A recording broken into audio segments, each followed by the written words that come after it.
Yo no voy a vivir con esa vieja. Escuché la voz de Mariana gritando desde el teléfono que sostenía en mis manos.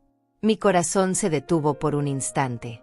Había llamado a Miguel para preguntarle sobre los detalles de su mudanza del lunes, pero aparentemente él había olvidado colgar después de contestar. Su teléfono debía estar sobre alguna mesa o en su bolsillo, porque yo podía escuchar toda la conversación que estaban teniendo en su casa. En serio te lo digo, Miguel, continuó Mariana con una voz llena de desprecio que jamás le había escuchado. No aguanto ni 5 minutos más escuchándola hablar de sus plantas, de sus recetas, de lo maravilloso que era tu papá. Me enferma esa casa que huele a naftalina y ha pasado.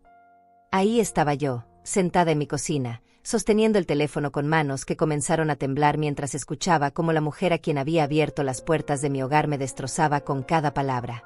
Pero lo que vino después fue mucho peor que cualquier insulto. Tranquila, amor, le respondió Miguel con una calma que me heló la sangre. Ya hablamos de esto. Es temporal. Una vez que estemos instalados, empezamos con el plan. La vieja no se va a dar cuenta de nada hasta que sea demasiado tarde. La vieja.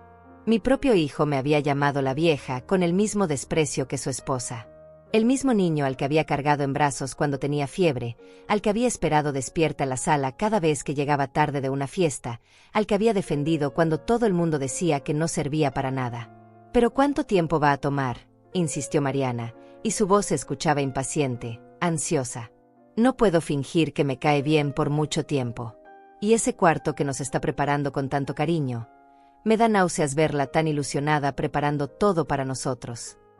Mi mirada se dirigió automáticamente hacia la escalera que llevaba al cuarto principal. Durante las últimas 2 semanas había trabajado sin descanso preparando ese espacio para ellos. Había lavado las cortinas color marfil que Antonio y yo habíamos colgado en nuestra luna de miel, había pulido cada mueble hasta que brillara como nuevo, había comprado sábanas bordadas y flores frescas para que se sintieran bienvenidos. Incluso había movido mis propias pertenencias al cuarto más pequeño para darles el mejor espacio de la casa. «Mira», respondió Miguel, y su voz tomó un tono que jamás la había escuchado, frío y calculador como el de un extraño. «En 6 meses máximo ya no va a ser problema. Tengo contactos en varios geriátricos que no hacen muchas preguntas. Una vez que esté allí, podemos decir que se está volviendo senil, que es peligroso que viva sola. Nadie va a cuestionar que sus propios hijos tomen esas decisiones».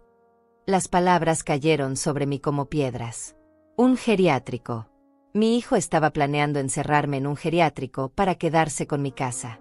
La casa que Antonio y yo habíamos comprado después de años de ahorrar cada centavo, donde habíamos criado a Miguel, donde cada rincón guardaba nuestros recuerdos más preciados. Mariana se rió, y esa risa resonó en mi oído como el sonido más cruel que había escuchado jamás. «Y después nos quedamos con la casa, ¿verdad? Está en una zona muy buena. Podríamos venderla y comprar algo más moderno con ese dinero». «Exacto», confirmó Miguel sin la menor vacilación. «Y también están sus ahorros. Sé que tiene una cuenta con al menos $50,000 que heredó cuando murió mi papá. Lo he visto en los documentos que deja por toda la casa». Mi mano libre se aferró al respaldo de la silla donde estaba sentada. $50,000 que había guardado durante años, trabajando como costurera después de que Antonio enfermara. Dinero que había ganado haciendo vestidos de novia hasta altas horas de la madrugada, tomando arreglos los fines de semana, vendiendo pasteles en las fiestas del barrio. Cada dólar había sido ahorrado pensando en Miguel, pensando en asegurar su futuro, en dejárselo como herencia cuando yo ya no estuviera. «¿Y si se resiste?», preguntó Mariana, como si estuviera discutiendo la estrategia de un juego. «¿Y si no quiere irse de la casa?». «No va a tener opción», respondió Miguel con una frialdad que me partió el alma en pedazos. «Una vez que estemos viviendo ahí, podemos hacer que su vida sea imposible. Cambiar las cerraduras cuando salga, invitar gente que la incomode, hacer ruido toda la noche, esconder sus medicamentos. En pocas semanas va a estar rogando por irse». Esconder mis medicamentos. Miguel sabía perfectamente que yo tomaba pastillas para la presión arterial y para el corazón. Sabía que sin esos medicamentos mi vida corría peligro. Y aún así estaba dispuesto a usarlos como arma en su plan macabro. «Me muero de ganas de ver su cara cuando se dé cuenta de que ya no es su casa», continuó Mariana con una emoción perversa en la voz. «Esa sonrisa tonta que pone cuando me ve, esa manera tan patética en que trata de agradarme. Ese achache. La interrumpió Miguel de repente. No hables tan fuerte. Llamé a mi mamá hace un rato y creo que olvidé colgar. El silencio que siguió fue ensordecedor. Escuché movimientos rápidos, murmullos urgentes, y finalmente el sonido de la línea cortándose. Me quedé sentada en mi cocina con el teléfono aún en la mano, sintiendo como cada palabra que había escuchado se clavaba en mi pecho como astillas de vidrio. La luz del atardecer se filtraba por las cortinas que había lavado especialmente para la llegada de Miguel y Mariana, creando sombras doradas sobre la mesa donde tantas veces habíamos compartido cenas familiares. Todo en esa casa había sido preparado con amor para recibirlos. Las toallas nuevas dobladas en el armario, la despensa llena de los alimentos favoritos de Miguel, el pequeño ramo de claveles blancos que había puesto en su futura mesita de noche. Pero ahora cada detalle se sentía como una burla cruel a mi ingenuidad. Durante semanas había trabajado sin descanso, moviendo mis propias pertenencias al cuarto más pequeño, comprando sábanas nuevas, incluso mandando a reparar la gotera del techo que había estado postergando por meses porque quería que todo estuviera perfecto para ellos.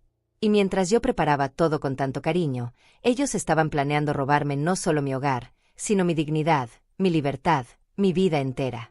Mis manos temblaron cuando finalmente puse el teléfono sobre la mesa.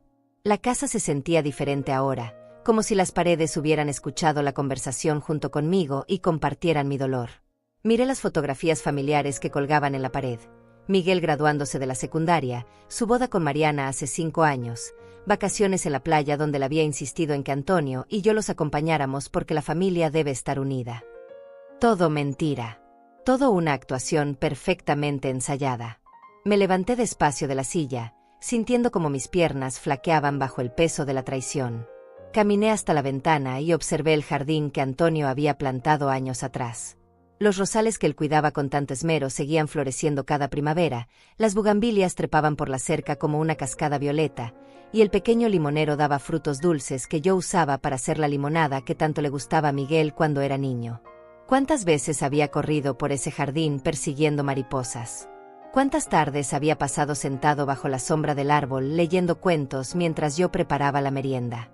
El teléfono sonó nuevamente, interrumpiendo mis pensamientos. Era Miguel.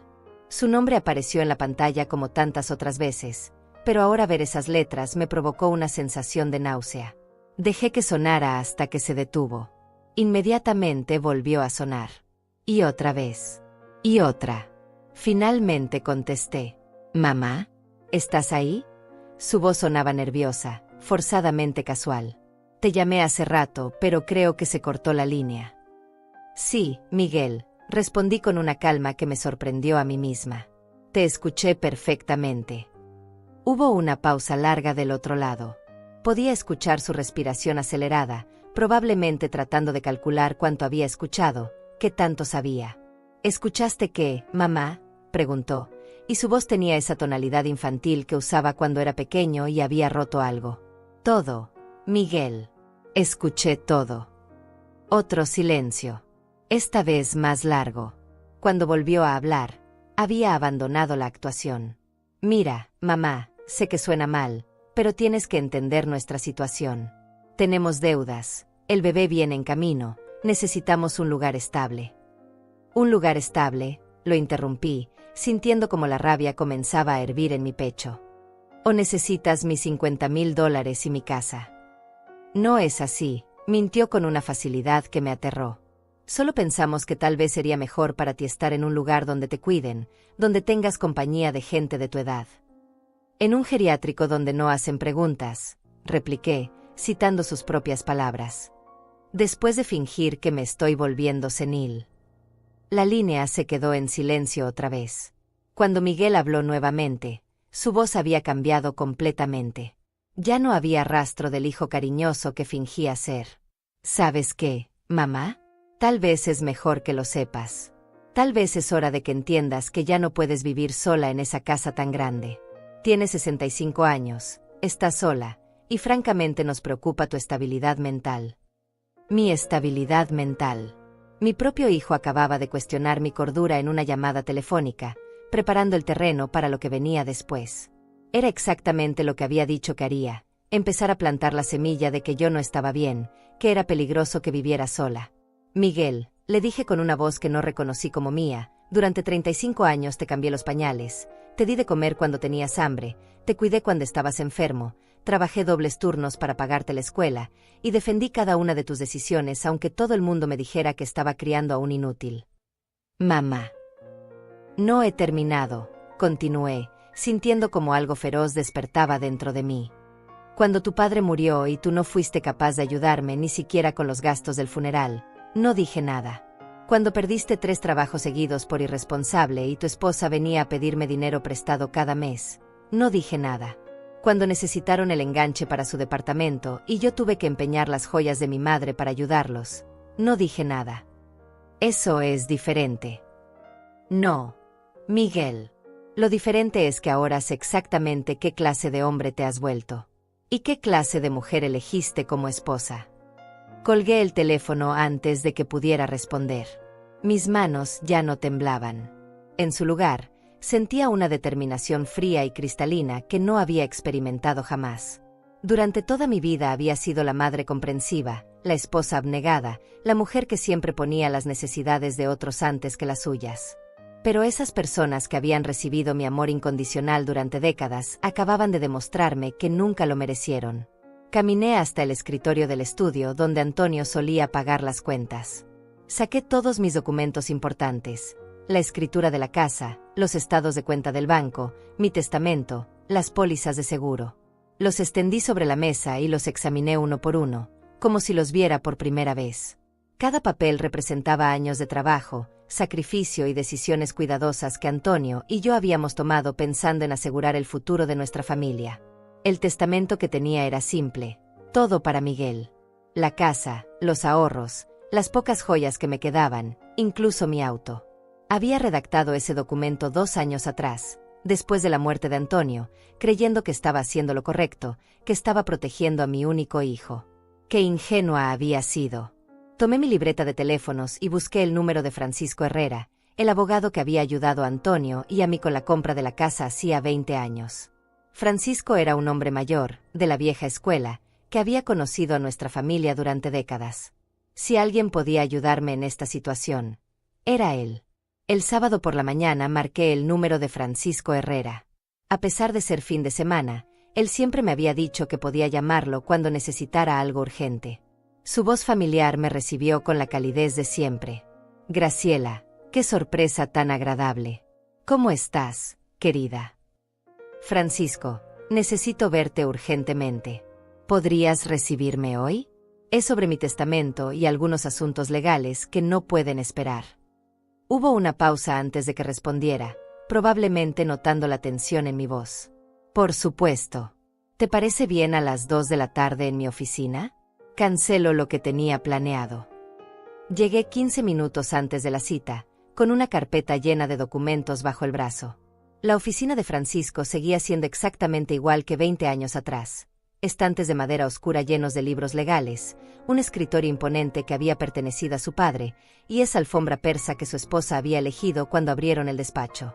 Siéntate, Graciela, me dijo señalando la silla frente a su escritorio.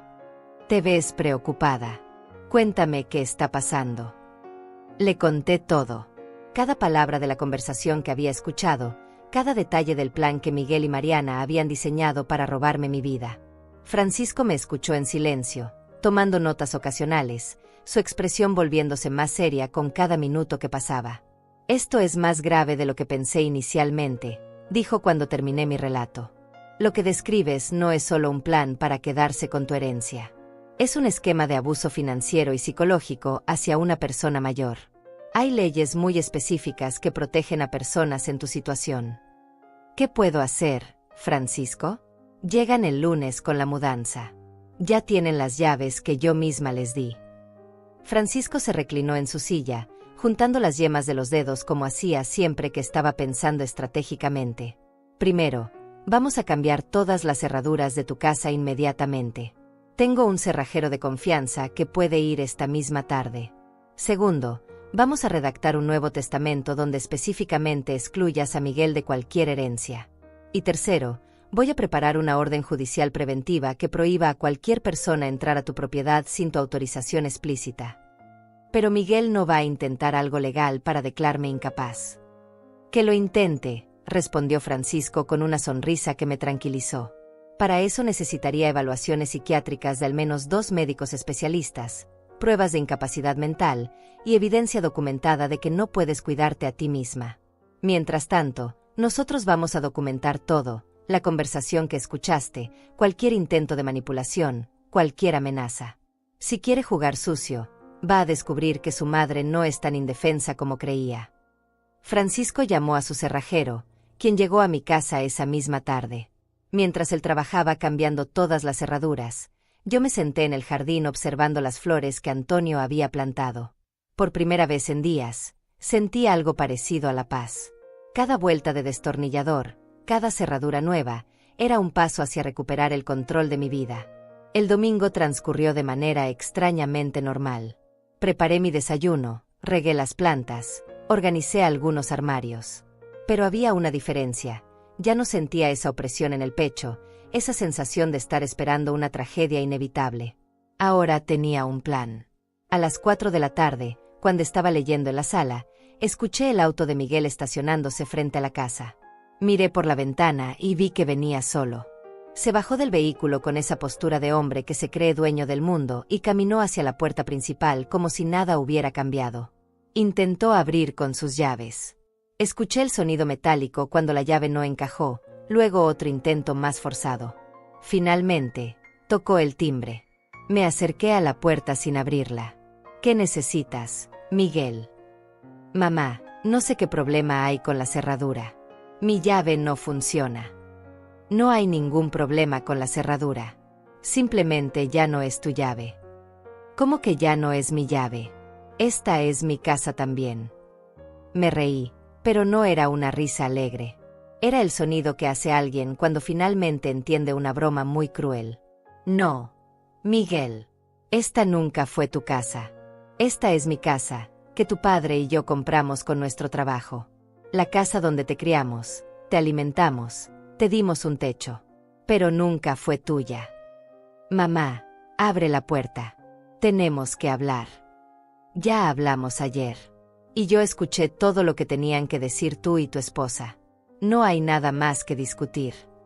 Escuché sus pasos alejándose de la puerta, luego el sonido de su teléfono. Probablemente llamando a Mariana para contarle que su plan perfecto había encontrado un obstáculo inesperado. Regresó a tocar la puerta con más insistencia. Mamá, esto es ridículo. Somos tu familia. ¿Vas a dejar que tu propio hijo y tu nuera duerman en la calle? Ustedes dijeron que iban a hacer que mi vida fuera imposible hasta que rogara por irme. Dijeron que iban a esconder mis medicamentos. Dijeron que iban a inventar que estoy senil para encerrarme en un geriátrico. ¿Te parece que después de eso voy a abrir mi puerta? El silencio del otro lado se extendió por varios minutos. Cuando volvió a hablar, su voz había perdido toda pretensión de afecto filial. Esto no se va a quedar así, mamá. Tengo derechos legales. Puedo demostrar que no estás en condiciones de vivir sola. Inténtalo, le respondí con una calma que me sorprendió a mí misma. Pero te sugiero que consultes con un abogado antes de hacer algo de lo que te puedas arrepentir. Escuché sus pasos alejándose definitivamente, el sonido del auto arrancando con más fuerza de la necesaria. Me quedé parada junto a la puerta, sintiendo como mi corazón latía con una fuerza extraña. No era miedo lo que sentía. Era algo nuevo, algo que no había experimentado en muchos años. Era poder. Esa noche llamé a Francisco para contarle lo que había pasado. Perfecto, me dijo. Acabas de conseguir que él mismo confirme sus intenciones. Mañana por la mañana vamos a presentar la orden judicial. Y Graciela, quiero que sepas algo, lo que estás haciendo requiere mucho valor. No todas las mujeres en tu situación son capaces de defenderse así. Francisco, le respondí, durante 65 años he sido la mujer que siempre cedía, que siempre perdonaba, que siempre ponía a otros antes que a mí misma. Pero esa mujer murió el viernes por la tarde cuando escuché a mi hijo planear mi destrucción. La mujer que soy ahora no va a permitir que nadie más abuse de su bondad. Colgué el teléfono y me preparé para la noche. Mañana sería lunes. Mañana Miguel y Mariana llegarían con la mudanza, creyendo que iban a encontrar a la misma mujer ingenua que habían estado manipulando durante meses. Pero la mujer que los iba a recibir era completamente diferente. El lunes amaneció con un cielo despejado que contrastaba con la tormenta que yo sabía se avecinaba. Me levanté temprano, como siempre había sido mi costumbre, pero esta vez había una energía diferente corriendo por mis venas. Preparé mi café en la misma taza de porcelana que usaba desde hacía años, pero cada sorbo sabía distinto, como si hasta el ritual más simple hubiera adquirido un nuevo significado. A las 8 de la mañana llamé a Francisco. «Buenos días, Graciela. ¿Cómo amaneciste?» «Determinada», le respondí sin dudar. «¿Ya tienes lista la orden judicial?» «Por supuesto. De hecho, pasé toda la madrugada trabajando en algo más. Además de la orden que prohíbe su entrada a tu propiedad, preparé una declaración legal donde documentas toda la conversación que escuchaste. También redacté una nueva escritura de protección patrimonial que hace prácticamente imposible que alguien pueda cuestionar tu capacidad mental para tomar decisiones sobre tus bienes». «¿Cómo funciona eso?» «Es muy simple. El documento establece que cualquier intento de declararte incapaz debe pasar por un proceso legal extenso que incluye evaluaciones de 3 psiquiatras independientes, no solo 2. Además, especifica que tienes derecho a elegir tú misma a esos profesionales, y que cualquier familiar directo que haya sido excluido de tu testamento no puede iniciar ese tipo de procedimientos». Me quedé en silencio por un momento, admirando la precisión legal con la que Francisco había construido mi defensa. «¿Cuándo puedo firmar todo eso?» «Ahora mismo si quieres. Paso por tu casa en 1 hora con todo listo. Y Graciela, hay algo más que quiero proponerte». «Dime». «Tengo una cámara de seguridad pequeña que podemos instalar discretamente cerca de tu puerta principal. Si Miguel y Mariana intentan algo agresivo cuando lleguen hoy, quedaría todo grabado. Eso nos daría evidencia adicional si necesitamos tomar medidas legales más drásticas». La idea me gustó inmediatamente. Después de años de ser una mujer que confiaba en la palabra de las personas, había aprendido en solo unos días que documentar todo era fundamental. Francisco llegó puntualmente a las 9 con una carpeta llena de documentos y una caja pequeña que contenía la cámara. Mientras yo revisaba y firmaba cada papel, él instaló discretamente el dispositivo detrás de una maceta colgante cerca de la entrada. «Listo», me dijo cuando terminamos. «Ahora tienes protección legal completa y evidencia de cualquier cosa que pueda pasar hoy». «¿A qué hora dijeron que iban a llegar?» «A las 2 de la tarde». «Perfecto. Eso me da tiempo de ir al juzgado y registrar oficialmente la orden judicial. Cuando lleguen, ya será un documento legal válido». Después de que Francisco se fue, me senté en la sala a esperar. No encendí la televisión ni puse música. Quería estar completamente presente para lo que estaba por suceder. Miré las fotografías familiares que colgaban en las paredes, especialmente una donde Miguel tenía unos 10 años y estaba sentado en las piernas de Antonio. En esa foto, mi hijo tenía una sonrisa genuina, inocente, sin rastro de la frialdad calculadora que había escuchado en su voz 3 días atrás. Me pregunté en qué momento exacto había perdido a ese niño. ¿Cuándo se había convertido en el hombre que podía planear encerrar a su propia madre en un geriátrico para robarle sus ahorros? ¿Había sido culpa mía por protegerlo demasiado, por nunca enseñarle el valor real del trabajo y el sacrificio? Pero inmediatamente descarté esos pensamientos. No era momento para la autocompasión o los remordimientos. Había tomado una decisión y tenía que mantenerme firme en ella. A la 1:30, mientras almorzaba una ensalada simple en la cocina, escuché un auto estacionándose frente a la casa. Me asomé por la ventana y vi un camión de mudanzas seguido por el auto de Miguel. Mi corazón se aceleró, pero no de miedo sino de anticipación. Era como estar esperando el final de una obra de teatro muy larga donde finalmente iba a revelarse quién era realmente cada personaje. Miguel se bajó del auto con una sonrisa forzada. Mariana salió del lado del pasajero y la vi mirar la casa como si ya fuera suya, evaluando qué cambios haría primero. 2 hombres bajaron del camión de mudanzas y comenzaron a descargar cajas y muebles. Miguel caminó hacia la puerta principal con esa confianza falsa que había perfeccionado a lo largo de los años. Tocó el timbre una vez, luego 2 veces más cuando no recibió respuesta inmediata. «Mamá, ya llegamos. Abre la puerta, por favor». Me acerqué a la entrada, pero no la abrí. «Miguel, antes de que hagas nada más, hay algo que necesitas saber». «¿Qué cosa, mamá?». Los muchachos de la mudanza están esperando. Tenemos que empezar a subir las cosas. No van a subir nada porque no van a entrar. Escuché murmullos del otro lado. Probablemente Miguel explicándole a Mariana que había algún problema menor que él iba a resolver rápidamente. Mamá, no entiendo. ¿Por qué no abres la puerta? ¿Estás enojada por la conversación del otro día? Ya te expliqué que malinterpretaste todo. No malinterpreté nada, Miguel.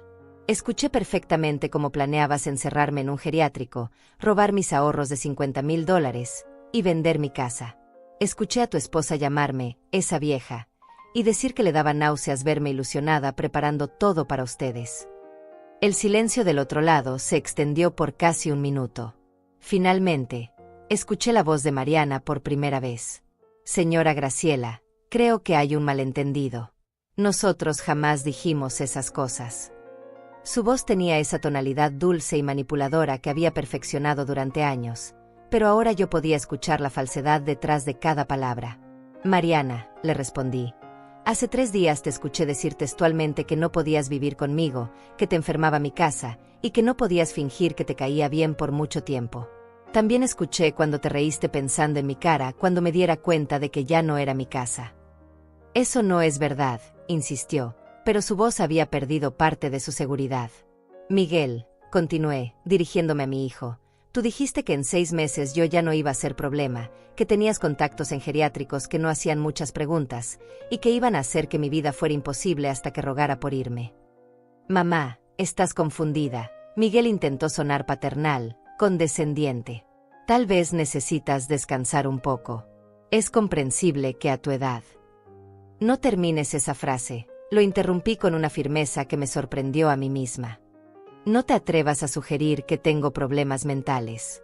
Esa era exactamente la estrategia que planeaban usar, ¿verdad? Empezar a decir que estoy confundida, que no recuerdo las cosas bien, que necesito supervisión. Los trabajadores de la mudanza se habían acercado a Miguel para preguntarle qué estaba pasando. Podía escuchar sus voces confusas, probablemente preguntándose si iban a cobrar por un trabajo que aparentemente no iban a poder realizar. Señora, gritó uno de los hombres, ¿vamos a poder entrar o no? Porque si no, necesitamos irnos a otro trabajo. Fue entonces cuando saqué el papel que Francisco me había entregado esa mañana. Lo deslicé por debajo de la puerta. Miguel, lee eso en voz alta para que todos escuchen lo que dice. Escuché el sonido del papel siendo recogido del suelo, seguido por un silencio tenso. Podía imaginar a Miguel desdoblándolo, sus ojos moviéndose sobre las líneas mientras comprendía gradualmente lo que estaba leyendo. El silencio se extendió tanto que los trabajadores de la mudanza comenzaron a murmurar entre ellos, claramente incómodos con la situación. ¿Qué dice, Miguel?, preguntó Mariana con voz nerviosa. Lee en voz alta como te pidió tu mamá. Es una orden judicial, balbuceó Miguel, y por primera vez en años escuché incertidumbre real en su voz. Lee todo, insistí desde el otro lado de la puerta. Quiero que los trabajadores y tu esposa escuchen cada palabra.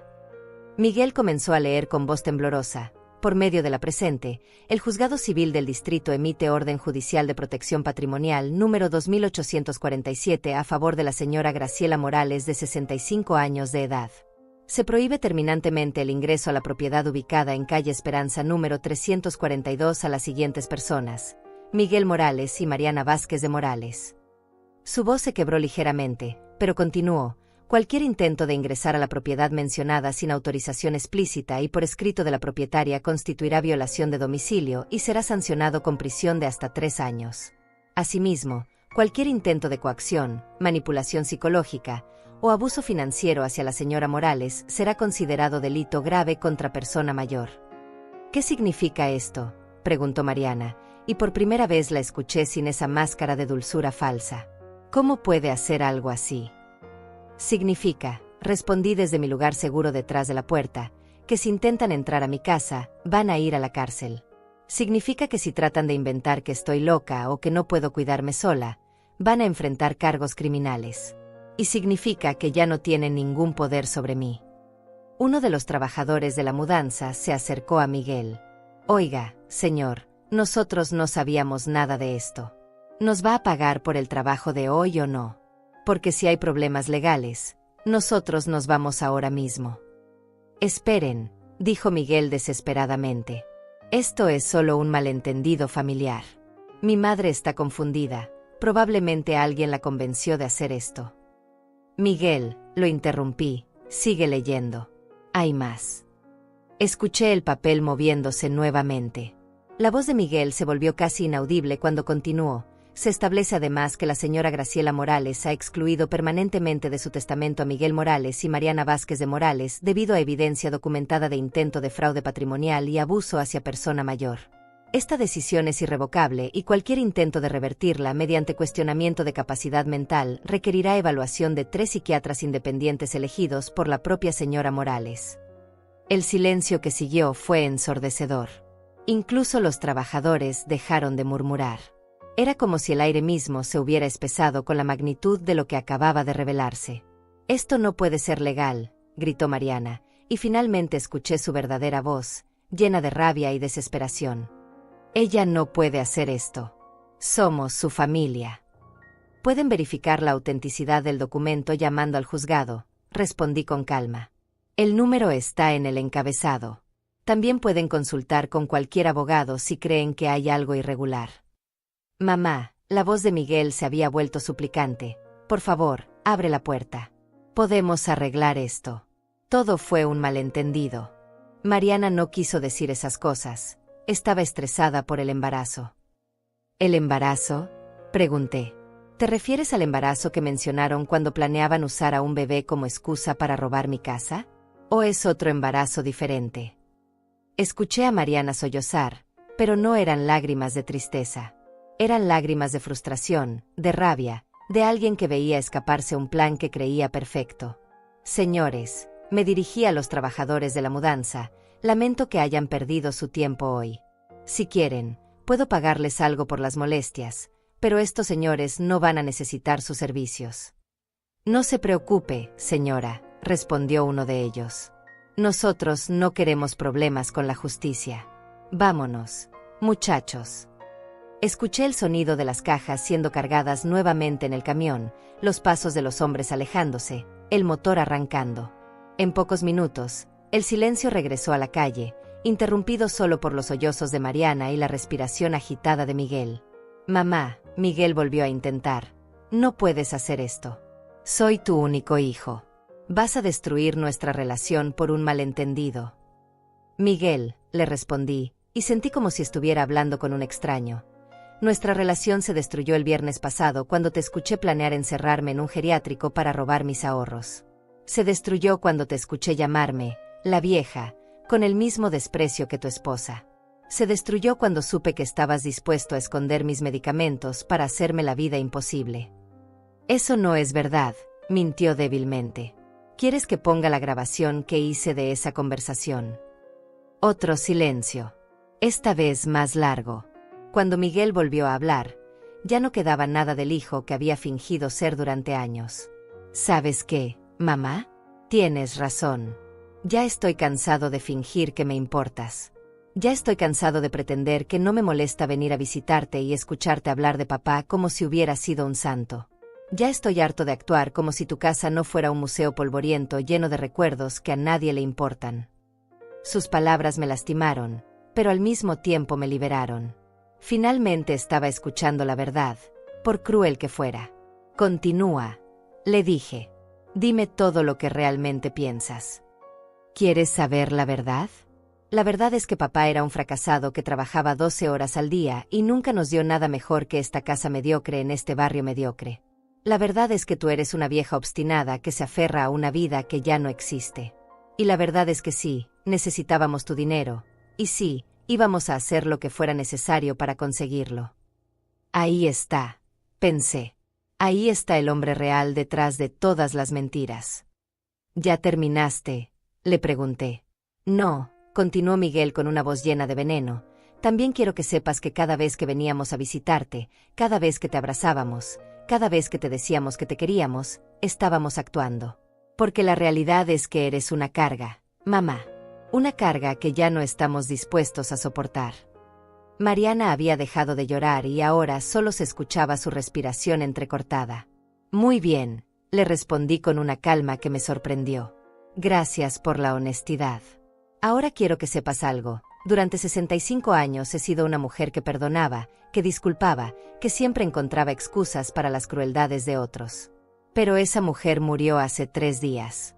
La mujer que soy ahora no va a permitir que nadie más abuse de su bondad. Y ahora, continué con una voz que no reconocía como mía, quiero que se vayan de mi propiedad. Tienen exactamente 5 minutos antes de que llame a la policía para reportar una violación de la orden judicial. No puedes hacer esto, gritó Mariana con desesperación. Tenemos derechos. Somos tu familia. Mariana, le respondí, tú misma dijiste que no ibas a vivir con esa vieja. Yo simplemente te estoy concediendo tu deseo. Nunca más tendrás que fingir que me soportas. Escuché pasos acercándose a la puerta, luego el sonido de puños golpeando la madera. Abre esta puerta ahora mismo, rugió Miguel. Esta es mi casa también. Crecí aquí. Miguel, le dije con una calma glacial, esta casa nunca fue tuya. Tu padre y yo la compramos en 1985, cuando tú tenías 5 años. Pagamos cada cuota mensual durante 15 años mientras tú jugabas en este mismo jardín sin preocuparte por nada. Cuando tu padre se enfermó, yo trabajé turnos dobles cosiendo vestidos para poder seguir pagando las cuentas médicas y mantener esta casa. Cuando él murió, yo seguí trabajando para conservar lo que habíamos construido juntos. Tú nunca contribuiste con un solo dólar a esta propiedad. Pero soy tu hijo, gritó, y su voz se quebró como la de un niño haciendo rabieta. Sí, eres mi hijo.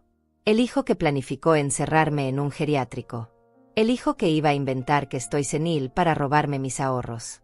El hijo que estaba dispuesto a esconder mis medicamentos para hacerme sufrir. Ese es el hijo que esperas que proteja y mantenga. Los golpes en la puerta se intensificaron. Ahora los dos estaban golpeando, gritando, maldiciendo. Podía escuchar también el sonido de sus voces quebradas, como si recién estuvieran comprendiendo la magnitud de lo que habían perdido. Tomé mi teléfono y marqué el número de la policía. Buenos días, dije cuando contestaron. Habla Graciela Morales desde calle Esperanza 342. Tengo una orden judicial de protección contra 2 personas que están violando esa orden en este momento. Están en mi propiedad sin autorización y se niegan a irse. Entendido, señora. Enviamos una patrulla inmediatamente. Colgué y me acerqué nuevamente a la puerta. Miguel, Mariana, acabo de llamar a la policía. Si no se van ahora mismo, van a ser arrestados por violación de orden judicial. Y créanme, en sus antecedentes criminales va a quedar registrado que intentaron abusar de una persona mayor. Los golpes se detuvieron abruptamente. Escuché murmullos urgentes, luego pasos alejándose rápidamente hacia el auto. El motor arrancó con brusquedad y escuché las llantas chirriando contra el pavimento mientras se alejaban. Me senté en mi sillón favorito, el mismo donde Antonio solía leer el periódico cada mañana, y por primera vez en días sentí que podía respirar completamente. La casa se sentía diferente ahora, como si hubiera recuperado su alma después de estar amenazada por fuerzas oscuras. 5 minutos después llegó la patrulla policial. 2 oficiales tocaron cortésmente a mi puerta. «Señora Morales, venimos por el reporte de violación de orden judicial». Abrí la puerta y los recibí con una sonrisa tranquila. «Gracias por venir, oficiales. Las personas ya se fueron, pero quería que quedara registrado el incidente». «Por supuesto. ¿Puede mostrarnos la orden judicial?» Les entregué una copia del documento que Francisco había preparado. El oficial más mayor lo leyó cuidadosamente, asintiendo mientras revisaba cada párrafo. «Todo parece estar en orden», dijo finalmente. «Las personas que violaron la orden son familiares suyos». «Mi hijo y mi nuera», respondí sin emoción alguna. «Planeaban robar mi casa y mis ahorros después de encerrarme en un geriátrico». El oficial más joven silbó suavemente, como si hubiera escuchado historias similares antes. «Señora, lamentablemente vemos este tipo de casos más seguido de lo que quisiéramos. Personas mayores siendo abusadas por sus propios familiares. Hizo lo correcto al buscar protección legal». «¿Qué pasa si regresan?», pregunté. «Si vuelven a aparecer en su propiedad, llámenos inmediatamente». Con esta orden judicial, podemos arrestarlos en el acto. También le recomiendo que documente cualquier intento de contacto, llamadas, mensajes, cartas. Todo eso puede ser usado como evidencia si intentan intimidarla de otras maneras. Después de que los policías se fueron, llamé a Francisco para contarle lo que había pasado. Perfecto, me dijo. Todo salió exactamente como esperábamos. ¿Cómo te sientes? Libre, le respondí sin dudar. Por primera vez en años, me siento completamente libre. Hay algo más que necesitamos hacer, continuó Francisco. Quiero que cambies todos tus números de cuenta bancaria y que me autorices como único contacto legal para cualquier asunto relacionado con tus finanzas. Si Miguel intenta algo con el banco, no va a poder hacer nada. Es necesario. Graciela, cuando las personas pierden acceso a dinero que creían que iban a tener, pueden volverse muy creativas en sus intentos de recuperarlo. Es mejor estar preparados para cualquier cosa. Esa tarde fui al banco y seguí todas las instrucciones de Francisco. Cambié mis cuentas, actualicé mis beneficiarios y establecí códigos de seguridad que solo yo conocía. La empleada del banco, una mujer joven llamada Patricia, me ayudó con todo el proceso con una amabilidad genuina. Señora Morales, me dijo cuando terminamos todos los trámites, disculpe que pregunte, ¿pero está todo bien? Es raro que alguien haga tantos cambios de seguridad de una vez. Estoy protegiéndome de algunas personas que querían robar mis ahorros, le expliqué simplemente. Patricia asintió con comprensión. Lamentablemente vemos eso mucho aquí en el banco, especialmente con personas de su edad. Hizo lo correcto al protegerse. Sus $50,000 van a estar completamente seguros con estas nuevas medidas. Cuando regresé a casa esa tarde, la encontré exactamente como la había dejado, ordenada, tranquila, mía. Me preparé una taza de té y me senté en el jardín a observar las flores que Antonio había plantado años atrás. Las bugambilias seguían trepando por la cerca como una cascada violeta, los rosales estaban llenos de capullos nuevos, y el limonero tenía frutos que pronto estarían listos para hacer la limonada que tanto me gustaba. Por primera vez en meses, no había nadie esperando llegar a alterar mi paz. No había nadie planeando robar mi hogar en secreto. No había nadie fingiendo amarme mientras calculaba cuánto valían mis pertenencias. Mi teléfono sonó varias veces durante la tarde, pero cuando vi el nombre de Miguel en la pantalla, simplemente lo dejé sonar hasta que se detuvo. No tenía nada más que decirle, y él tampoco tenía nada que yo quisiera escuchar. Al anochecer, mientras preparaba una cena simple para mí sola, me di cuenta de algo sorprendente. Era la primera vez en años que me sentía genuinamente en paz. No la paz resignada de alguien que acepta ser maltratado, sino la paz poderosa de alguien que ha tomado control de su propia vida. Los siguientes días transcurrieron con una tranquilidad que no había experimentado en meses. Me levantaba cuando quería, desayunaba en mi taza favorita sin prisa, regaba mis plantas al ritmo que me dictaba el corazón. Pero la paz no duró mucho. El jueves por la mañana, mientras leía en el jardín, escuché el sonido familiar del auto de Miguel estacionándose frente a la casa. Esta vez no venía solo. Bajó del vehículo acompañado de un hombre mayor que no reconocí, vestido con traje gris y portando un maletín profesional. Caminaron hasta mi puerta con pasos decididos, como si fueran una comisión oficial con autoridad para estar ahí. Señora Morales, gritó el desconocido desde la reja, soy el doctor Ernesto Valdés, psiquiatra certificado. Su hijo Miguel me ha contratado para evaluar su estado mental. Es necesario que me permita examinarla. Me quedé sentada en mi silla del jardín, observándolos con curiosidad más que con miedo. Era exactamente lo que Francisco había predicho que intentarían hacer. Doctor Valdés, le respondí sin moverme de mi lugar, ¿tiene usted una orden judicial que lo autorice a examinarme? El hombre se acercó más a la reja, revisando su maletín con nerviosismo.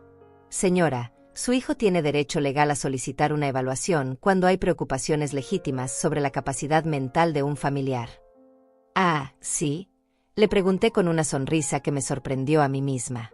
¿Y cuáles son esas preocupaciones legítimas? Miguel se adelantó, adoptando esa voz de hijo preocupado que había perfeccionado durante años. Mamá, estamos preocupados porque has estado tomando decisiones irracionales. Cambiar las cerraduras, prohibirnos entrar a la casa, inventar historias sobre conversaciones que nunca pasaron. Inventar historias, Lo interrumpí. Doctor Valdés, le dijo Miguel que yo tengo grabada la conversación donde planificaron encerrarme en un geriátrico para robar mis ahorros. El doctor miró a Miguel con confusión. Claramente, esa información no había sido compartida durante su consulta inicial. Señora, continuó el psiquiatra, ahora con menos seguridad, necesito evaluar si usted está en condiciones de tomar decisiones importantes sobre su patrimonio y su cuidado personal. Doctor, antes de continuar con esto, permítame hacerle algunas preguntas, le dije, levantándome de mi silla y acercándome a la reja. ¿Sabe usted que existe una orden judicial de protección que prohíbe a Miguel entrar a mi propiedad? Eso es un malentendido, balbuceó Miguel. ¿Sabe usted que Miguel fue excluido de mi testamento después de que quedó documentado su intento de abuso financiero hacia una persona mayor?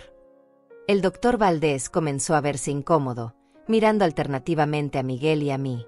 ¿Sabe usted que para declarar incapaz a una persona de mi edad se requiere la evaluación de 3 psiquiatras independientes, no uno solo, y que esos psiquiatras deben ser elegidos por la propia persona, no por familiares que fueron excluidos de la herencia?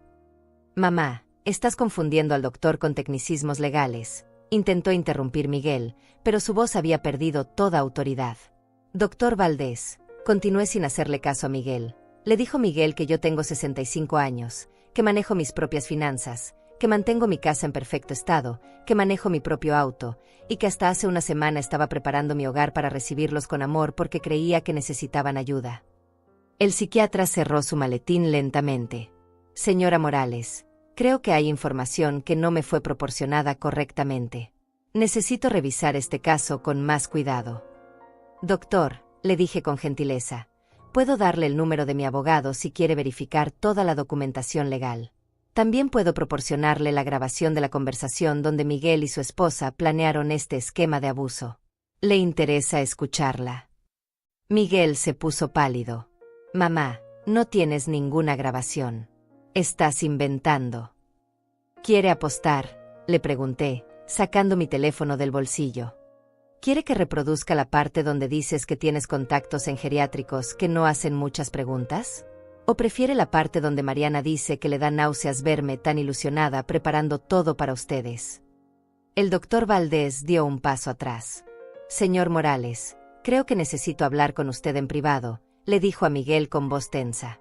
Se alejaron unos metros de la reja y comenzaron a murmurar urgentemente. Podía ver cómo Miguel gesticulaba desesperadamente, tratando de explicar algo que obviamente no tenía explicación. El doctor negaba con la cabeza repetidamente. Finalmente regresaron. El psiquiatra se veía profundamente incómodo. Señora Morales, me dijo, retiro mi solicitud de evaluación. Claramente hay aspectos de esta situación que no fueron presentados correctamente. Lamento haberla molestado. Doctor, le respondí, no se disculpe conmigo. Usted está haciendo su trabajo profesional. Pero le sugiero que en el futuro verifique la información que le dan los familiares antes de intentar evaluaciones no solicitadas. El hombre asintió, recogió su maletín y caminó hacia su auto sin despedirse de Miguel. Lo vi arrancar y alejarse, dejando a mi hijo parado solo frente a mi reja. Mamá, Miguel intentó una vez más, pero su voz sonaba derrotada. Por favor, podemos arreglar esto. Fue todo un malentendido. Miguel, le dije con una calma que me sorprendía cada vez que la sentía, acabas de traer a un psiquiatra a mi casa para que me declare incapaz mental. Después de todo lo que ha pasado, después de la orden judicial, después de las cosas horribles que me dijiste el lunes, todavía intentas manipular la situación. Yo solo. No has terminado, lo interrumpí. En tu desesperación por conseguir mi dinero, estás dispuesto a destruir mi reputación, a cuestionar mi cordura, a inventar que estoy senil. ¿Realmente crees que después de esto podría confiar en ti otra vez? Miguel se quedó en silencio, mirando el suelo como solía hacer cuando era niño y sabía que había hecho algo imperdonable. Vete, Miguel, le dije finalmente. Vete y no regreses. Cada vez que apareces aquí, cada vez que intentas algo nuevo, solo confirmas que tomé la decisión correcta. Lo vi caminar hacia su auto con los hombros caídos, derrotado. Antes de subirse, se volvió hacia mí una última vez. Mamá, algún día vas a estar sola y enferma, y no vas a tener a nadie que te cuide. Su amenaza me dolió, pero no de la manera que él esperaba. Me dolió porque confirmó que el hijo que había criado con tanto amor realmente había desaparecido para siempre. Miguel, le respondí, prefiero estar sola y con dignidad que acompañada por personas que solo esperan mi muerte para heredar mis cosas. Esa noche llamé a Francisco para contarle lo que había pasado. Era de esperarse, me dijo. Cuando los planes de abuso financiero fallan, la siguiente estrategia siempre es cuestionar la capacidad mental de la víctima. Pero Miguel cometió un error fatal. Contrató a un psiquiatra sin tener bases legales sólidas. Eso puede ser usado contra él si vuelve a intentar algo similar. ¿Crees que va a intentar algo más? Probablemente. Las personas como Miguel no se rinden fácilmente cuando hay dinero involucrado. Pero cada vez que lo intente, va a ser más débil su posición legal, y más fuerte la nuestra. Colgué el teléfono y me preparé para otra noche tranquila en mi casa. Pero ahora sabía que la paz no iba a ser permanente. Miguel iba a seguir intentando, iba a seguir buscando maneras de recuperar lo que creía que le pertenecía. La diferencia era que yo ya no tenía miedo. Cada ataque fallido lo hacía más débil y me hacía más fuerte. 2 semanas después del incidente con el psiquiatra, la vida había recuperado un ritmo que no conocía desde hacía años. Me levantaba cada mañana sin la sensación de estar esperando una catástrofe, desayunaba viendo los pájaros en el jardín, y por las tardes me sentaba a coser mientras escuchaba música que Antonio y yo solíamos disfrutar juntos. Era como si hubiera recuperado pedazos de mí misma que había perdido sin darme cuenta. Pero el viernes por la mañana, mientras regaba las plantas, escuché voces familiares acercándose por la calle. Era Mariana, pero esta vez venía acompañada de una mujer mayor que no reconocí. Caminaban despacio hacia mi casa, la desconocida apoyándose en un bastón elegante. Se detuvieron frente a mi reja. La mujer mayor llevaba un vestido conservador y una expresión severa que intentaba parecer maternal. «¿Señora Graciela Morales?», preguntó con voz firme. «Sí, soy yo», respondí sin acercarme a la reja. «Soy Lilia Contreras, trabajadora social del Departamento de Servicios para Personas Mayores. He recibido una denuncia muy preocupante sobre su situación». Mariana se mantuvo ligeramente atrás, con esa expresión de falsa preocupación que ya conocía tan bien. «¿Qué tipo de denuncia?», pregunté, aunque ya podía imaginar la respuesta. «Se nos ha informado que usted está viviendo en condiciones de aislamiento peligroso, que ha cortado contacto con su familia sin razón aparente, y que puede estar siendo influenciada por personas que se aprovechan de su vulnerabilidad». Miré directamente a Mariana. ¿Personas que se aprovechan de mi vulnerabilidad? ¿Cómo quién? «Señora Morales», continuó la trabajadora social, «también se nos informó que usted ha tomado decisiones financieras y legales muy drásticas recientemente, lo cual puede indicar que está siendo manipulada». «Señora Contreras», le respondí con cortesía, ¿podría mostrarme su identificación oficial? Y también me gustaría saber quién exactamente hizo esta denuncia». La mujer rebuscó en su bolso y me mostró una credencial que parecía auténtica. «En cuanto a quién hizo la denuncia, esa información es confidencial, pero puedo decirle que fue alguien muy preocupado por su bienestar». «¿Alguien como mi nuera Mariana, que está parada ahí detrás de usted?», pregunté directamente. Mariana se adelantó un paso. «Señora Graciela, yo solo quiero lo mejor para usted. Estamos preocupados porque se ha aislado completamente de la familia». «Mariana», le dije con una calma que contrastaba con la tensión del momento, ¿te refieres a la misma familia que planificó encerrarme en un geriátrico para robar mis $50,000? ¿La misma familia que dijo que iba a esconder mis medicamentos para hacerme la vida imposible?» La trabajadora social miró a Mariana con confusión.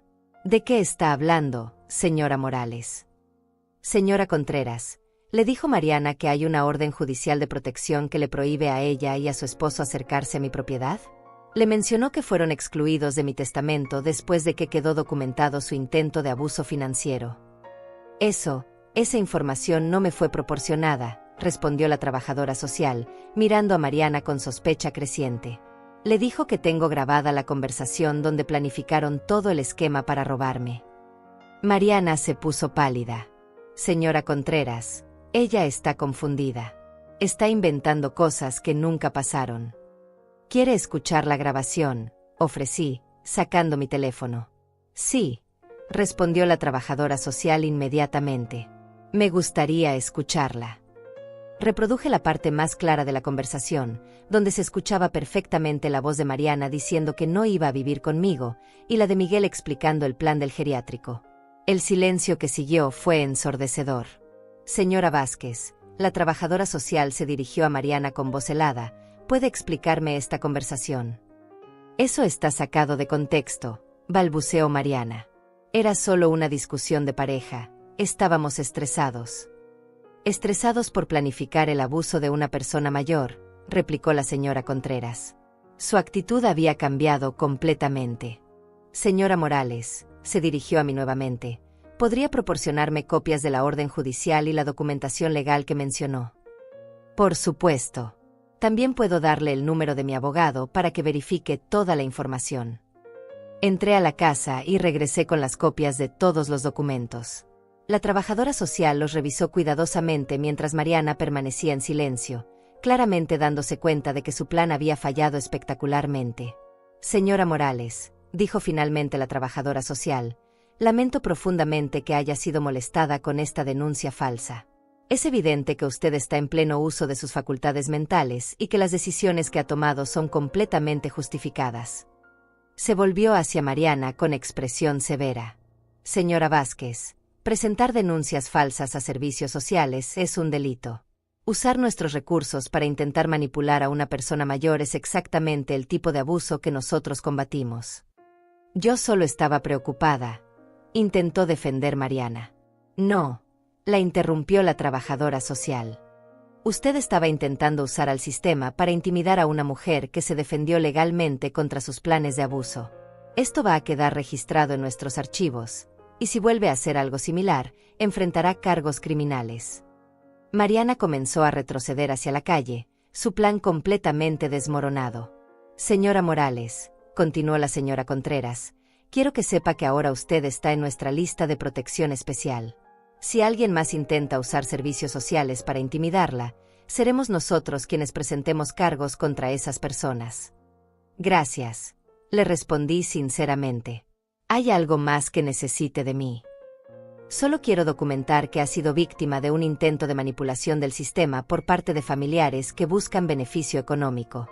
Esto fortalecerá cualquier acción legal que decida tomar en el futuro. Después de que ambas mujeres se fueron, me senté en el jardín a reflexionar sobre lo que acababa de pasar. Mariana había intentado usar las mismas instituciones que estaban diseñadas para protegerme como armas en su contra. Había calculado que una denuncia de servicios sociales me intimidaría, que me haría dudar de mis decisiones, que me empujaría a buscar la reconciliación con ellos. Pero cada ataque fallido los hacía más débiles y me hacía más fuerte. Cada intento desesperado de recuperar el control solo demostraba que había tomado las decisiones correctas. Esa tarde llamé a Francisco para contarle lo sucedido. «Excelente», me dijo. «Ahora tenemos documentación oficial de que están usando métodos fraudulentos para intentar intimidarte. Esto es evidencia adicional que podemos usar si vuelven a intentar algo». «Francisco», le pregunté, «¿crees que algún día van a parar?» «Honestamente, Graciela, creo que van a seguir intentando hasta que se den cuenta de que cada movimiento que hacen los hunde más profundo. Pero lo importante es que tú ya no eres vulnerable. Tienes protección legal sólida, documentación de todos sus intentos de abuso, y un sistema de apoyo que funciona». Esa noche, mientras preparaba mi cena, me di cuenta de algo importante. Ya no sentía dolor cuando pensaba en Miguel y Mariana. El proceso de duelo por el hijo que creía que tenía había terminado. En su lugar, había una paz profunda, la paz de alguien que había recuperado su dignidad y su poder. 6 meses después de todo lo que había pasado, mi vida había encontrado un ritmo que no conocía desde hacía décadas. Era un sábado por la mañana cuando decidí hacer algo que había estado posponiendo desde la muerte de Antonio: limpiar completamente el armario donde él guardaba sus pertenencias. Durante 2 años había evitado esa tarea, pero ahora me sentía lista para enfrentarla con serenidad. Mientras doblaba sus camisas y separaba las que donaría a caridad, encontré una caja pequeña escondida detrás de sus zapatos. Adentro había cartas que yo le había escrito durante nuestro noviazgo, fotografías de nuestra luna de miel, y una nota que nunca había visto. Con letra temblorosa, escrita claramente durante sus últimos días, decía: «Graciela, si algo me pasa, no permitas que nadie abuse de tu bondad. Eres más fuerte de lo que crees, y mereces ser feliz». Sus palabras me llegaron como un abrazo desde el más allá. Antonio había conocido mi tendencia a sacrificarme por otros, y en sus últimos momentos había querido recordarme que mi felicidad también importaba. Esa misma tarde, mientras organizaba las cosas que había decidido donar, escuché el timbre. Por un momento mi corazón se aceleró, pensando que tal vez Miguel había vuelto a intentar algo. Pero cuando miré por la ventana, vi a una mujer joven que no reconocí. Era delgada, con el cabello castaño recogido en una cola de caballo, y llevaba un ramo pequeño de flores amarillas. Algo en su postura me resultaba familiar, pero no podía identificar qué era.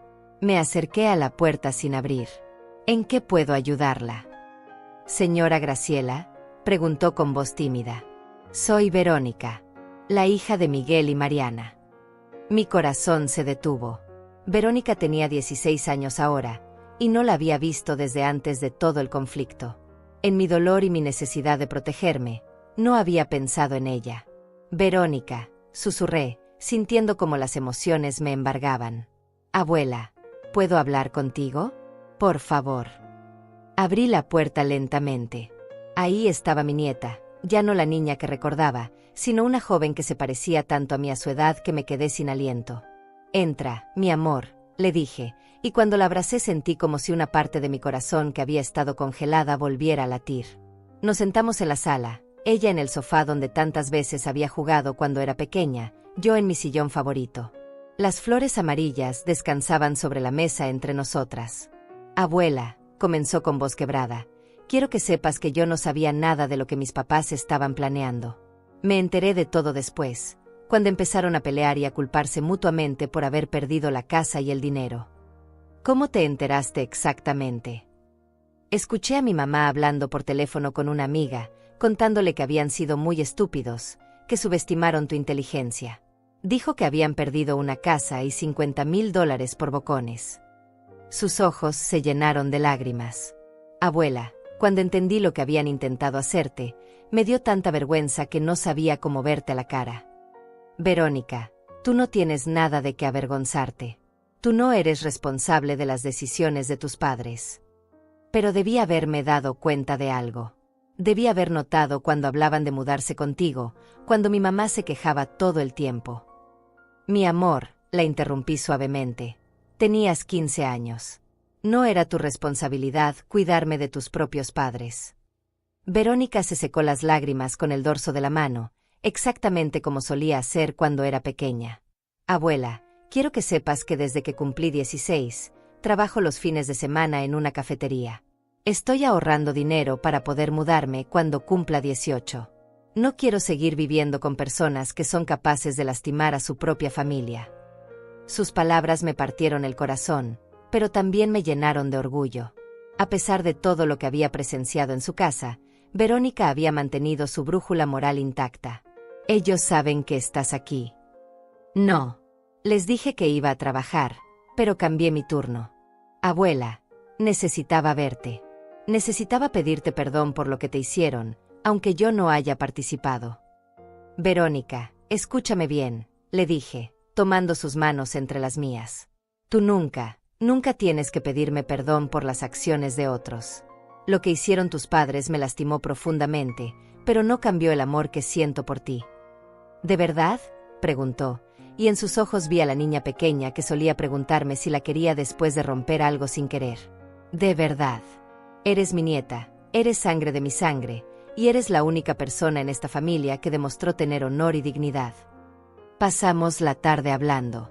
Me contó sobre la escuela, sobre sus planes de estudiar enfermería, sobre cómo había cambiado el ambiente en su casa después de que sus planes fallaron. Miguel había perdido otro trabajo por ausentarse tanto para intentar sus esquemas contra mí. Mariana culpaba a todo el mundo excepto a sí misma por lo que había pasado. Y Verónica había crecido rápidamente, madurando más de lo que debería a su edad. Abuela, me dijo cuando ya se estaba haciendo tarde, ¿puedo venir a visitarte otra vez? Aunque mis papás no sepan. Por supuesto que puedes. Pero Verónica, quiero que entiendas algo importante. Cuando cumplas 18, si decides que quieres distanciarte de tus padres por completo, vas a tener mi apoyo. Y si necesitas ayuda para la universidad, para un lugar donde vivir, para lo que sea, siempre vas a tener un lugar en mi vida. Sus ojos se llenaron de lágrimas nuevamente, pero esta vez eran lágrimas de alivio. Eso significa que no estoy sola. Nunca vas a estar sola mientras yo esté viva. Cuando Verónica se fue esa tarde, prometiendo volver la siguiente semana, me quedé sentada en el jardín viendo cómo el sol se ponía detrás de las bugambilias. Por primera vez en meses, me sentí completamente completa. Había perdido a un hijo, pero había recuperado a una nieta. Había perdido la ilusión de una familia perfecta, pero había ganado la realidad de una relación auténtica. Y más importante que todo eso, había recuperado mi dignidad y mi poder. Esa noche, antes de dormir, saqué el testamento que Francisco había redactado meses atrás. En la sección de beneficiarios, donde antes decía Miguel Morales, hijo, ahora aparecía claramente, Verónica Morales, nieta. También había agregado una cláusula especial, una cuenta de fideicomiso que garantizaría sus estudios universitarios, sin importar lo que pasara. Al día siguiente llamé a Francisco para hacer una adición final al documento. Quiero establecer una beca anual en la universidad local, le dije, para estudiantes de enfermería que vengan de familias disfuncionales y necesiten apoyo para independizarse. ¿En honor a quién quieres que se establezca? En honor a Antonio Morales, mi esposo, y en honor a todas las mujeres que alguna vez fueron subestimadas por su propia familia. 6 meses más tarde, cuando Verónica cumplió 17 años, organicé una pequeña celebración en el jardín. Solo estábamos ella y yo, pero se sentía más llena de amor que cualquier reunión familiar que hubiera tenido en años. Abuela, me dijo mientras comíamos el pastel que había horneado especialmente para ella, ¿alguna vez te arrepientes de lo que hiciste? ¿Te refieres a defender mi dignidad y proteger mi patrimonio de personas que querían abusar de mí? Sí. Jamás, le respondí sin dudar. Lo único de lo que me arrepiento es de haber tardado tanto en hacerlo. Verónica sonrió, y en esa sonrisa vi el futuro, una joven fuerte, independiente, que había aprendido desde temprano que el amor verdadero no requiere sacrificar la dignidad propia. Esa noche, mientras regaba las plantas que Antonio había sembrado años atrás, pensé en todo lo que había pasado. Había comenzado como una mujer que se creía obligada a soportar cualquier abuso con tal de mantener la paz familiar. Pero había terminado siendo una mujer que entendía que la paz verdadera solo existe cuando se construye sobre bases de respeto mutuo y dignidad. Las bugambilias seguían trepando por la cerca como una cascada violeta, los rosales estaban más hermosos que nunca, y el limonero daba frutos dulces que Verónica y yo usábamos para hacer limonada los sábados por la tarde. Mi casa seguía siendo mi casa. Mis ahorros seguían siendo míos. Y mi vida, por primera vez en décadas, era completamente mía también. Miguel y Mariana nunca volvieron. Ocasionalmente escuchaba noticias de ellos a través de Verónica. Se habían mudado a una ciudad lejana, seguían culpando a todo el mundo por sus problemas, y aparentemente habían intentado el mismo esquema con los padres de Mariana, sin éxito. Pero yo ya no pensaba en ellos. Había aprendido que algunas personas entran a tu vida para enseñarte lecciones valiosas, incluso cuando esas lecciones duelen. Miguel me había enseñado que el amor incondicional hacia la familia tiene que tener límites cuando se convierte en un permiso para el abuso. Y Verónica me había enseñado que siempre hay esperanza, que siempre hay alguien en quien vale la pena invertir amor y cuidado. Cuando la noche cubrió completamente el jardín, entré a mi casa y cerré la puerta con llave. Mis llaves. Mi casa. Mi vida. Mi paz. Y por primera vez en años, esa paz no era resignación. Era victoria. Hoy es uno de esos días perfectos que no necesitan una razón especial para ser celebrados. Me desperté cuando mi cuerpo me lo pidió, no porque alguien necesitara algo de mí. Preparé mi desayuno favorito, huevos revueltos con hierbas del jardín que planté el año pasado, café en mi taza de porcelana preferida, y pan tostado con la mermelada de fresas que Verónica y yo hicimos el verano pasado. Mientras desayunaba en la terraza, observando cómo la luz matutina se filtraba entre las hojas del limonero, pensé en todo lo que había aprendido sobre el valor de una mujer que durante tantos años se había visto a sí misma solo a través de los ojos de otros. Durante décadas, mi huerta había estado determinado por qué tan útil era para mi familia, qué tanto podía sacrificar por ellos, cuántos de mis propios sueños podía renunciar para hacer realidad los suyos. Ahora entiendo que esa forma de vivir no era generosidad, era una traición hacia mí misma. Cada vez que aceptaba ser tratada como menos de lo que merecía, estaba enseñando a otros que mi dignidad era negociable. Cada vez que permitía que alguien minimizara mis sentimientos para preservar la armonía familiar, estaba colaborando con mi propia invisibilidad. La mujer que soy hoy aprendió que decir no no es egoísmo, es autorrespeto. Aprendió que establecer límites no es crueldad, es supervivencia emocional. Aprendió que proteger mis recursos no es avaricia, es responsabilidad hacia mi futuro y hacia las personas que genuinamente merecen mi apoyo. Francisco me dice que muchas mujeres de mi edad nunca logran hacer la transición que yo hice. Que la mayoría acepta el papel de víctima porque es más familiar que el papel de protagonista de su propia vida. Pero yo descubrí algo fundamental. Nunca es demasiado tarde para decidir que tu historia va a cambiar de rumbo. Verónica viene a visitarme todos los sábados ahora. Trabajamos juntas en el jardín, cocinamos recetas que invento sobre la marcha y hablamos de sus planes para el futuro. Ella me cuenta sobre sus clases, sobre los chicos que le gustan, sobre sus sueños de convertirse en enfermera especializada en cuidados paliativos. Pero lo más importante es que también hablamos sobre autoestima, sobre reconocer cuando alguien no te trata bien, sobre la diferencia entre amar a alguien y permitir que alguien abuse de tu amor.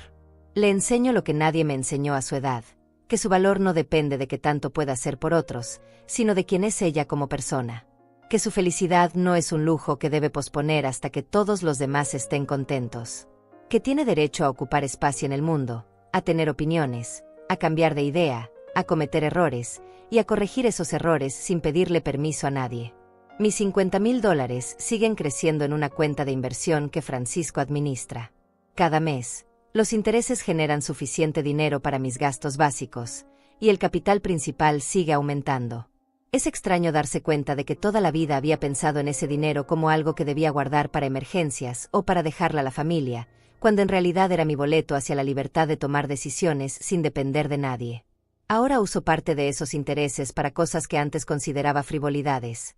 Libros nuevos, plantas exóticas para el jardín, una suscripción a un servicio de streaming donde puedo ver documentales sobre lugares que siempre quise conocer. También he comenzado a planear un viaje a Europa que Antonio y yo soñamos hacer, pero que siempre postergamos porque había gastos más importantes. La casa se siente completamente diferente ahora. No es solo que sea más silenciosa sin la tensión constante de estar esperando la próxima manipulación o el próximo intento de invasión. Es que cada rincón refleja ahora mis gustos reales, no lo que creía que otros esperaban de mí. Cambié las cortinas del comedor por unas de lino color crema que dejan entrar más luz.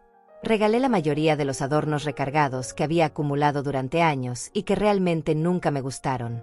Convertí el cuarto que había preparado para Miguel y Mariana en un estudio donde puedo leer, coser y trabajar en el álbum de fotografías familiares que estoy creando para Verónica. Pero el cambio más significativo no está en la decoración, sino en la energía.